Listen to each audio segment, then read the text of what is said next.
ole jiela ro sanga tuidam kor zai turin kan so manga ani ron zai zo vele hian ke ni lam chu kan ron ding chuak to lawanga ban na min siam sak turin captain sai zik pui sai lo diwayo Tripura district aron ding chun zom ngal don ani ole kan ngal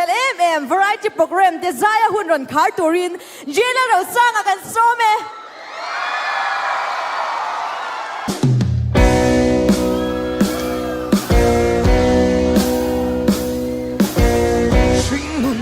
Vela ya hinare om siro lalpa fak velo chu fak ro u kan on nei song in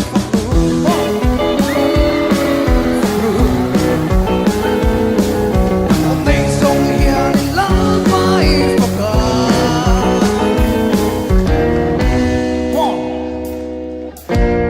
kan ku te lalpa ta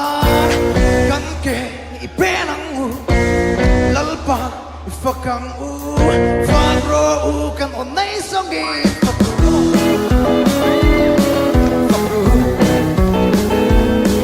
kan on nei songi ani lalpa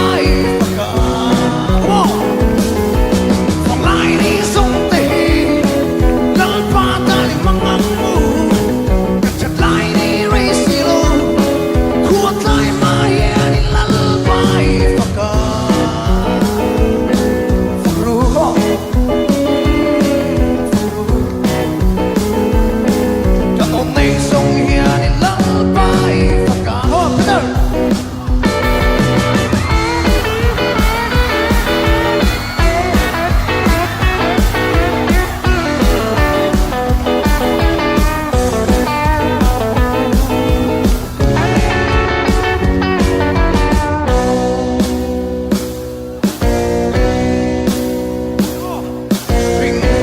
Vela hian limtare om silo faro u kan on nei songi faro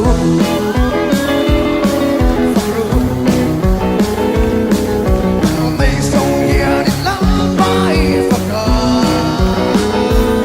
nakut kan telemo kan kut telalpata kan ke ipenang lalpa ifakang u